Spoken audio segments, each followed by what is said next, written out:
Escuchen con el corazón, caminantes de la música y del viento. Nuestros pasos, guiados por el latido ancestral del tambor y el eco de la danza, nos ha llevado a través de senderos de bruma y misterio. Hoy hemos llegado al fin del camino. Ante nuestros ojos se desvanece la niebla para revelar lo impensable. El majestuoso, eterno y sagrado castillo de la reina de los dragones blancos.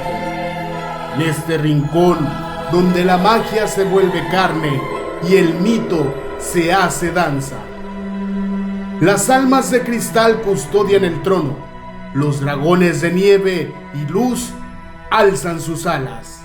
No para la guerra, sino para rendir tributo a la máxima deidad del movimiento, de las leyendas más antiguas, donde el ritmo crea mundos y la pasión enciende el alma. Emerge ella, portadora de la corona de nácar, guardiana del fuego blanco y soberana absoluta de nuestro arte.